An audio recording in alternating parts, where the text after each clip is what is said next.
Hello and welcome to Reimagining Love. I'm Dr. Alexandra Solomon. Relationships have the power to wound us and the power to heal us. As a clinical psychologist, author, and professor at Northwestern University, I've devoted my life to studying intimate partnerships and family dynamics. On Reimagining Love, I'm here to translate complex clinical topics into tools and takeaways that you can use in your relationships today. If you're ready to develop relational self-awareness and create vibrant and loving relationships with the people who matter most to you, you've come to the right place. I'm so glad that you're here.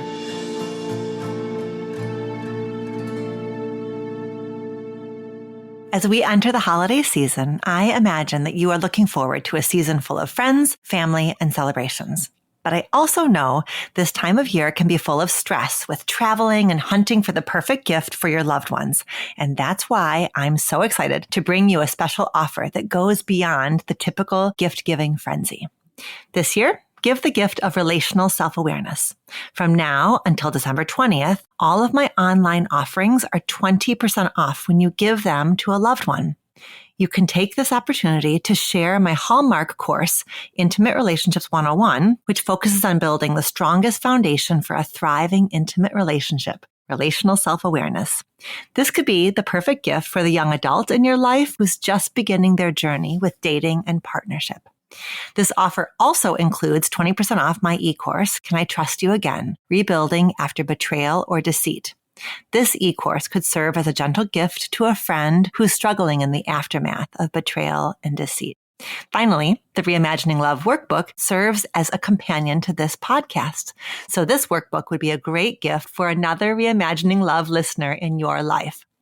Visit dralexandrasolomon.com/giftguide2023 to explore these offerings.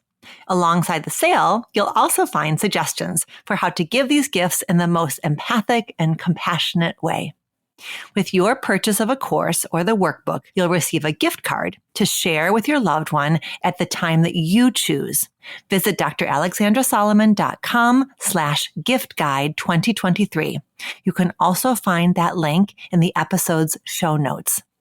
This offer of 20% off my online offerings is only valid from now until December 20th.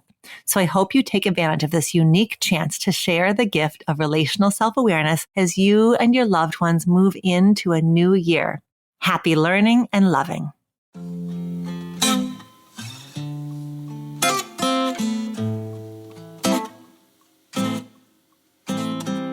Hi there. Welcome back to Reimagining Love.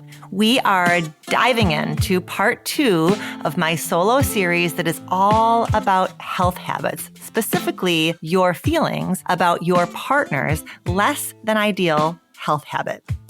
Last week, in part 1, we explored why this topic is just so sticky and so complicated. And I offered you 2 contextual factors to frame the conversation. The idea number 1, that health behaviors happen on a spectrum. And number 2, that health behaviors are pretty profoundly impacted by privilege. Also in part 1, I discussed how we can practice relational self-awareness by understanding the degree to which our desire to change our partner is originating from the energy of fear versus the energy of love. And now today, here together in part 2, I'm going to help us think about this problem in a relational way by introducing you to the idea of a health habit discrepancy. And we're going to discuss 4 root causes that might be shaping this discrepancy between you and your partner. And then I'm going to spend a little time speaking to each of you, offering guidance to the one who wants their partner to change and the one who's being asked to change. And as a reminder, because this series is pretty darn emotionally rich, nuanced, challenging, I made you a companion worksheet, and that is for newsletter subscribers. So if you want to join the weekly newsletter, head to dralexandrasolomon.com/subscribe or find the link in the show notes. We're going to include the worksheet in the next few newsletters so that you don't miss it. All right, does that all sound good? Let's dive in.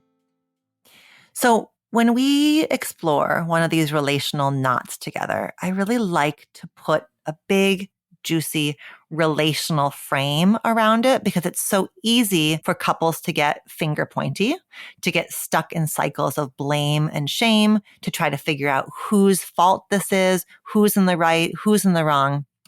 And one of the ways that we can kind of move ourselves out of that either or perspective into more of a relational perspective is through framing, a different kind of framing. So I want to talk about health habit discrepancies. So we know that we're not ever going to partner with somebody who's a clone of ourselves. And we know that differences are spaces that are ripe for conflict, for power dynamics, and polarization. That polarization happens when we get stuck in that right, wrong, good, bad kind of stance. We start to pull further and further away from us. And if health behaviors, remember I said in the beginning that health behaviors happen on a spectrum from neglectful to neurotic, with most of us living somewhere in between. So you and your partner, you could probably take a number. You could probably itemize 10 different health habits, and you and your partner don't live in the exact same spot on that spectrum. Well, the problem here is that any wedge of light between where you are on the spectrum and where your partner is on the spectrum is ripe for misunderstanding. It's ripe for battles of wills. It's ripe for polarization. So I want in this section to give you some ideas for how you can get curious about where this difference between the two of you comes from. If the conflict between the two of you, if the fact that your partner's health behavior is driving you crazy is rooted in a difference that you have yet to surface, let's try to surface it. Let's try to see if there's a difference going on between you and your partner that is creating the conditions for you to get into this tug of war or this change, don't change kind of tension. By looking at it this way, it can open up some new pathways for creative problem solving, pathways that just simply are not available when you're locked in a polarized stance. Okay, here we go. Route number 1 might be differences in experiences of oppression. We talked about how health habits are impacted by so many factors, so many unseen forces. Painful reminder of the cruelty of systemic oppression, that where we grew up or how much money we make physically impacts us. And health habits are notoriously difficult to change, let alone when they've been reinforced by external challenges or messages. So, is part of the problem here that you and your partner grew up with different exposure to health behavior, different possibilities around health behavior, and that the echoing effects are alive and well today, right? The two of you may be, in a sort of similar socioeconomic status now, in a similar community now, but there may be some historical old stuff that's getting in the way here because you come into the whole topic of health with different notions of what you're entitled to, what you're allowed, what's possible, what's necessary. And so is old stuff getting in the way? I think that may be a difference between the two of you that is a factor here. Again, doesn't mean that if there's a difference, that means you should just keep your mouth shut. But it means that if there's a difference, you could be curious. Could be curious about how challenges they've faced in their life have shaped what they feel is possible for them today. How might that difference be contributing to how each of you experiences this health habit discrepancy? Okay, route 2 might be a difference in your orientation to time, present versus future orientation to time. Some of us are present-oriented. Some of us are future-oriented. This idea was developed by Stanford professor emeritus Philip Zimbardo.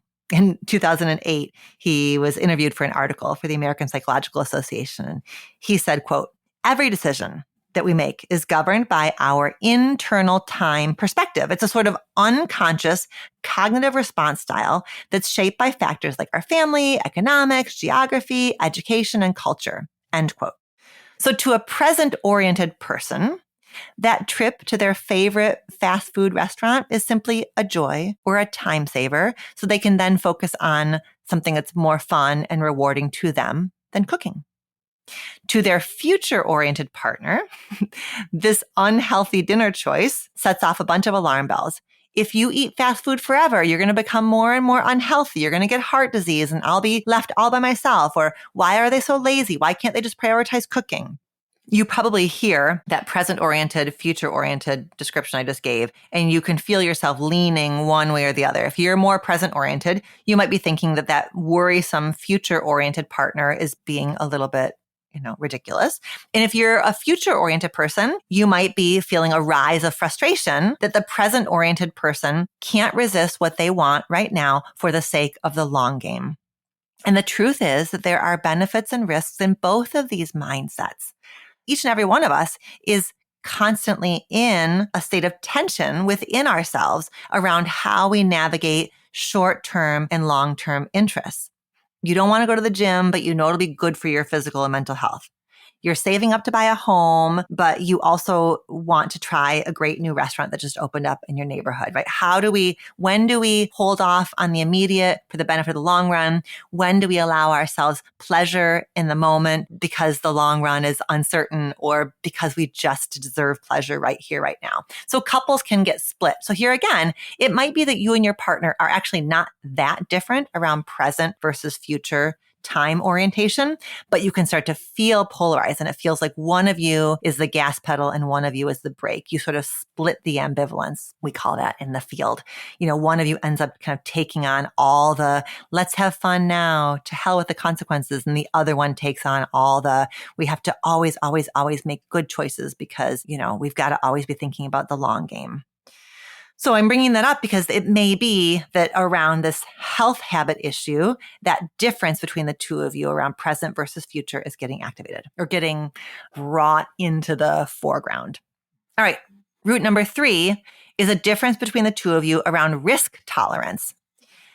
Perhaps your health habit discrepancy is rooted in a difference in how worried each of you are about bad things happening, the potential for bad things to happen.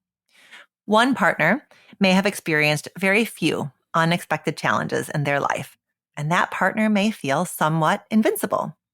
The other partner may have lived through that gosh awful feeling of the rug being pulled out from under them. And that partner knows the experience of precipitous and unexpected loss. And that partner may therefore use safety behaviors like being scrupulous around health to protect themselves from that happening again, to mitigate the risk of that happening again. There's so much in life that we can't control. And so in order to feel as in control as possible, we might focus our energies on trying to be as safe as we possibly can be to guard against another future loss. So if that's going on for the two of you, if your health habit discrepancy kind of reflects for one of you, you feel like you've got some wiggle room, that you don't have to be super mindful of your health every day because life so far hasn't thrown you a curveball. And for the other one, they've been thrown some curveballs, and the way that they cope is by controlling whatever they can control. If that's going on for the two of you, I want you looking at that. I think that's a massive empathy opener.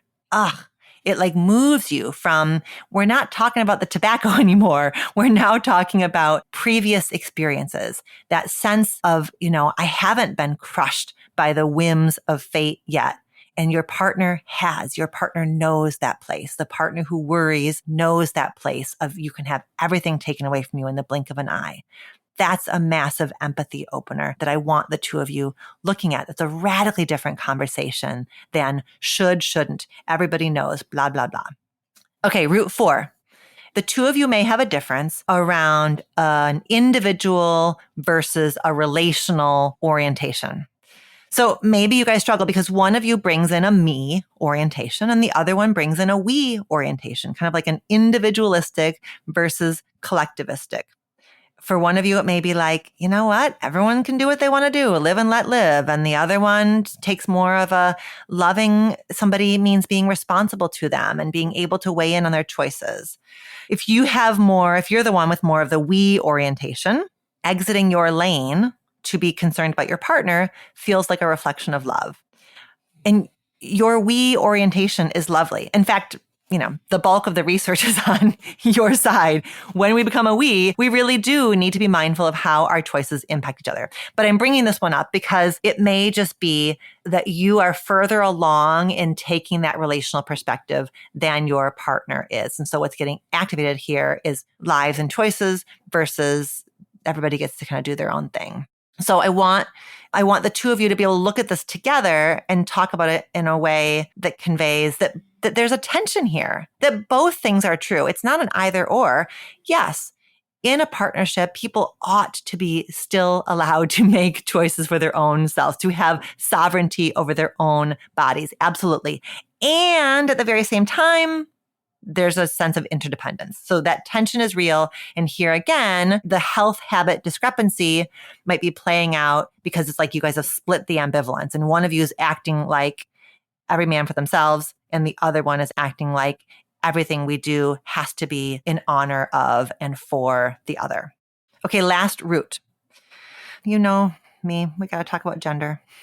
how gender differences, gender socialization differences can fuel a health habit discrepancy. So I think that for sure, cis hetero couples are going to bump into this most significantly and most profoundly. But I think that couples with all gender identities and all gender expressions can kind of play into the ways in which femininity and masculinity get mapped onto health behaviors. So research has found that men who are married to women are healthier than men who are divorced and men who are single. Why? Because women do a lot of labor that is around health behaviors. Women tend to provide healthy food. Women tend to ensure that their men see a doctor. Women tend to manage the couple's social calendar and household so that people are connected and people have what they need to have ease and safety and convenience in their lives. And for heterosexual couples, the mental load is not equitably distributed yet. Maybe the next generation, we're making certainly progress, but we've yet to reach equity. And given the uneven divisions of labor in many homes, the fact that he may have done less than her around meal planning and shopping and meal prep and cleanup may have a few impacts. First of all, she may therefore feel authorized to comment on his choices, right? If this is her domain, if she's in the domain of health and wellness, she likely feels authorized to comment on his choices. Number two, she may feel guilty if her partner's health is not in tip-top shape. Her criticism of her partner may be an effort for her partner to change so that she can feel less guilty.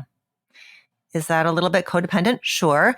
Is it the completely understandable downstream effect of patriarchal socialization? Also sure.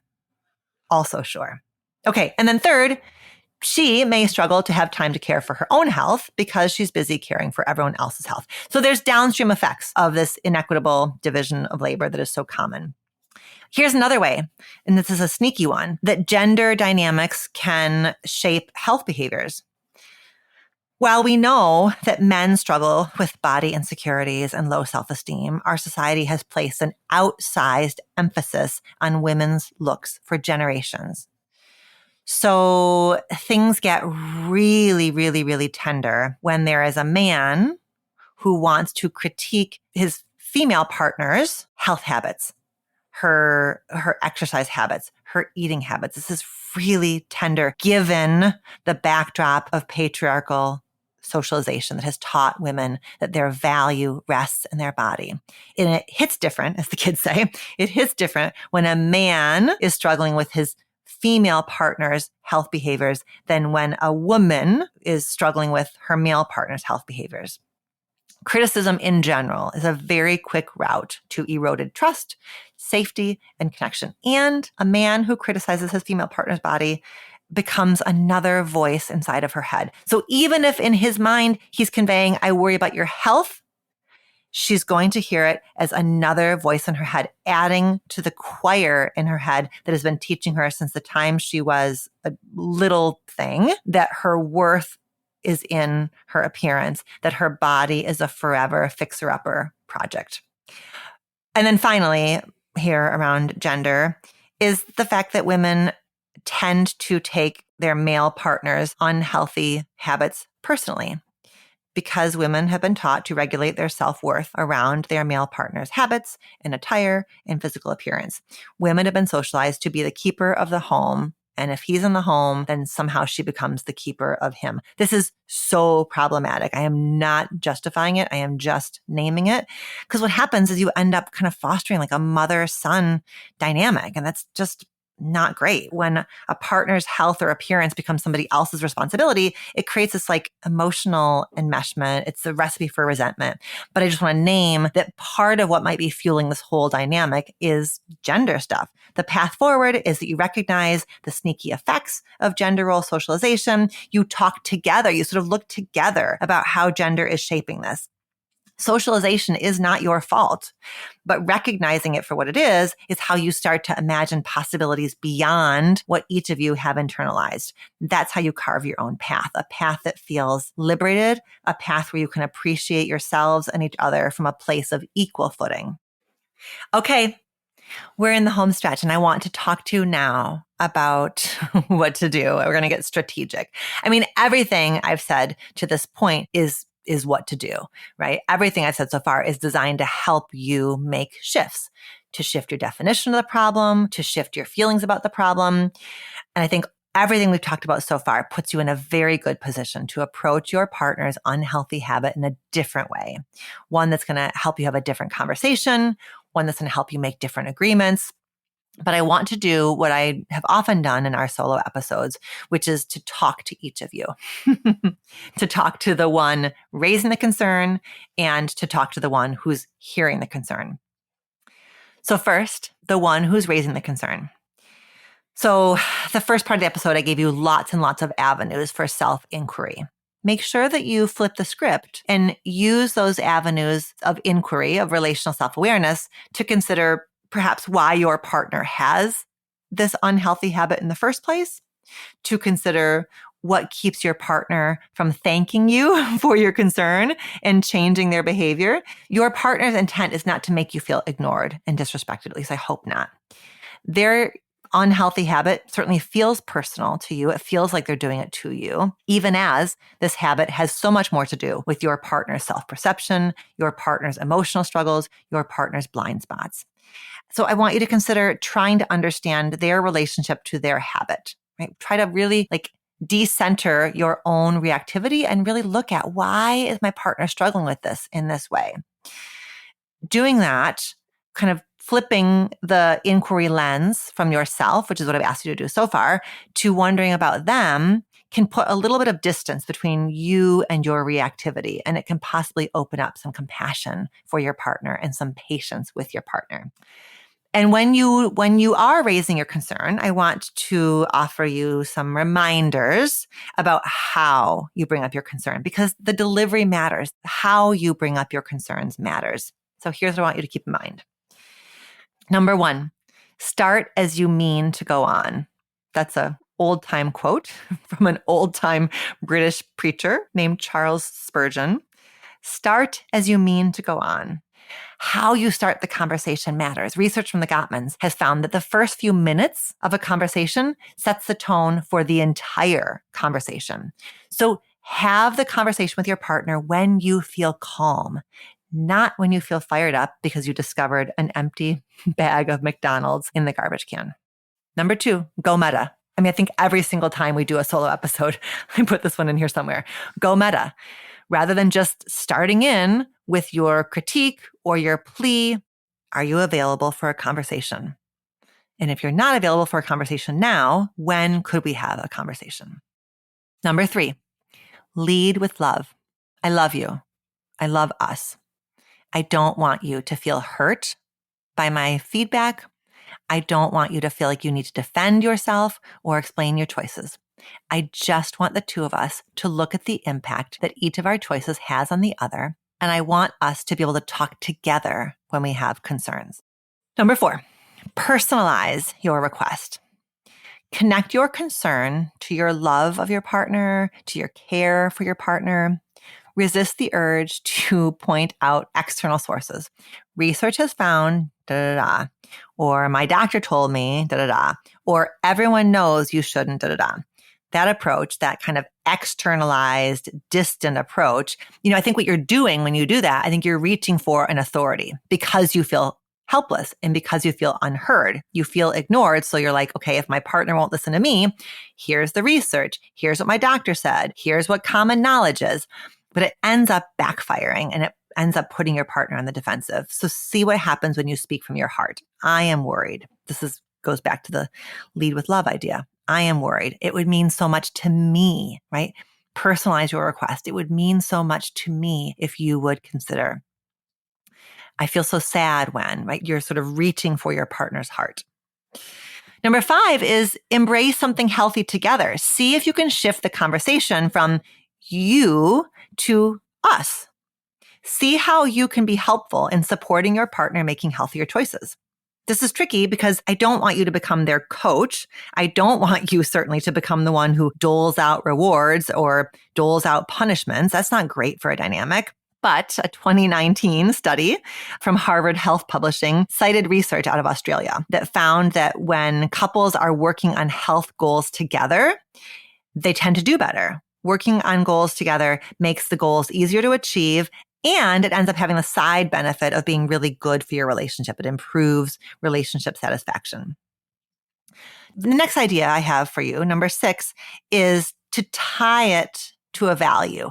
Tie your concern to a value. What do you know to be true about your partner?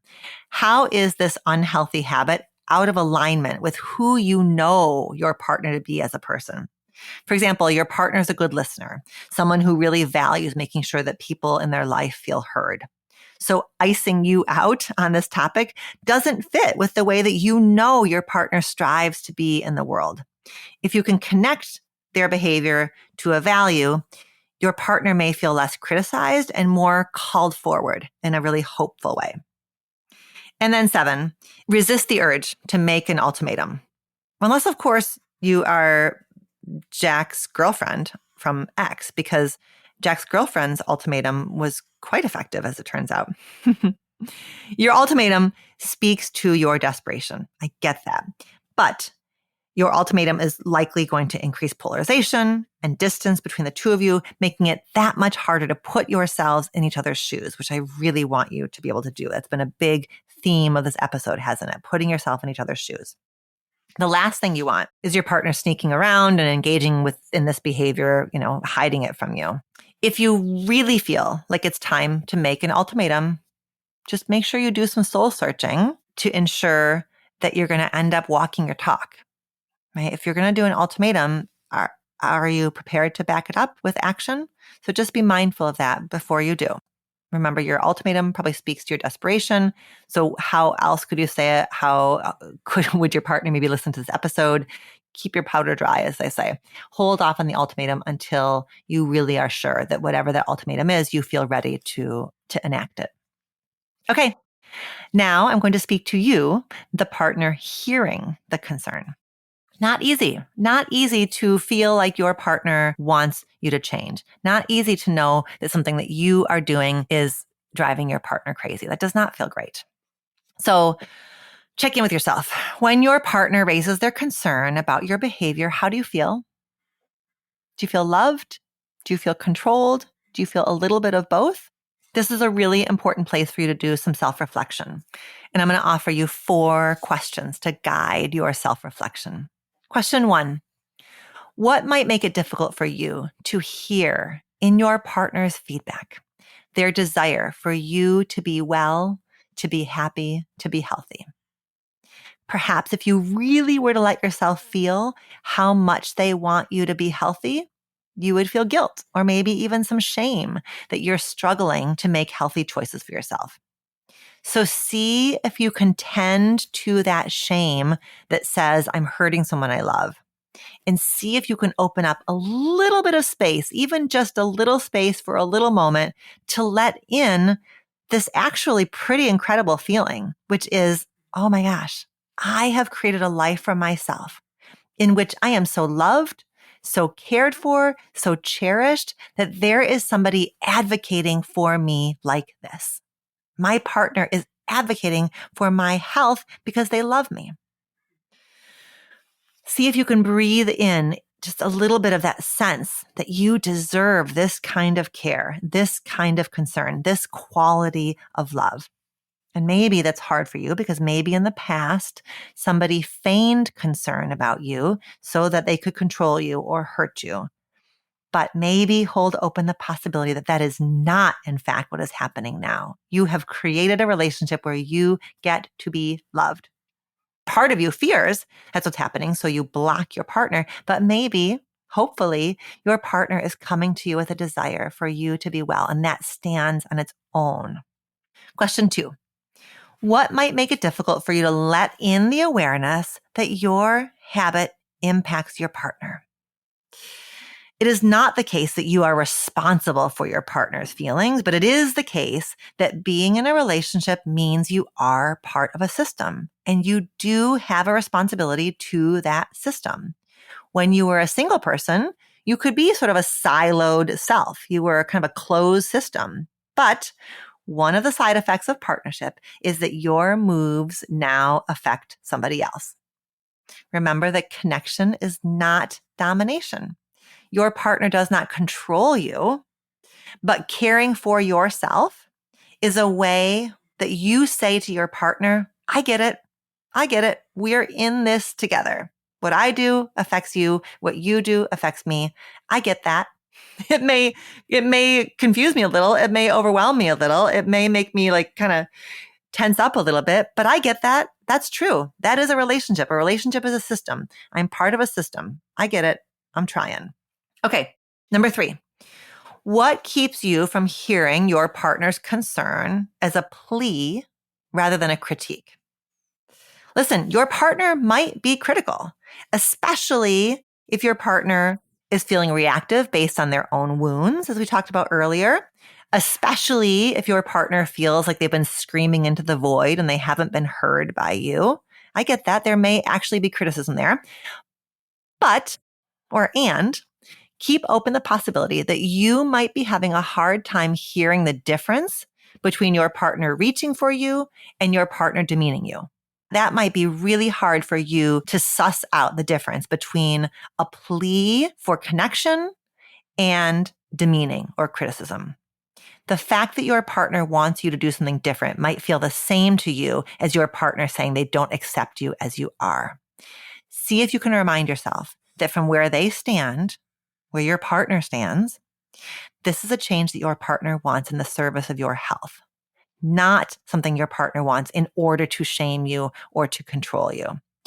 If your family of origin was highly critical of you, if your attachment figures viewed your behavior again and again as a reflection of your character, I totally understand how easily you would feel attacked. I get that. And I want to invite you to tend to that younger part of yourself so that you can really take your partner's words at face value, so you can really feel into your partner's intent and desire.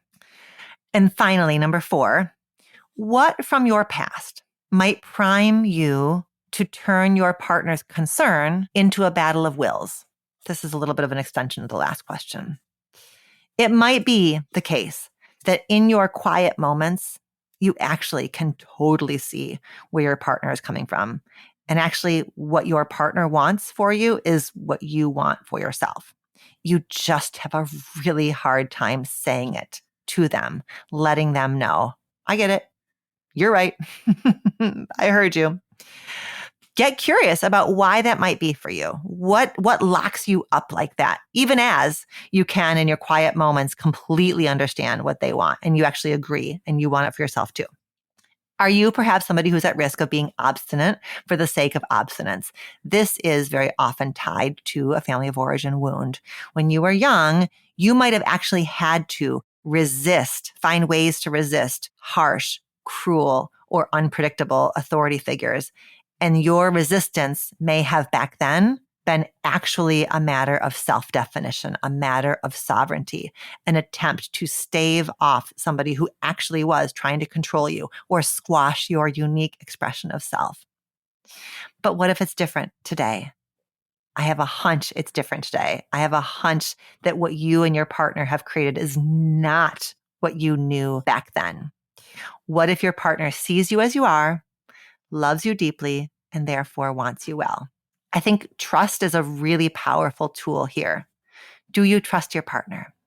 Does your partner genuinely have your best interests at heart? If yes, then use that trust to grease the wheels between your resistance and your willingness to try. Use that trust to take in your partner's feedback. I love my partner. I admire my partner. I know my partner cares about me. My partner is saying they're concerned for me.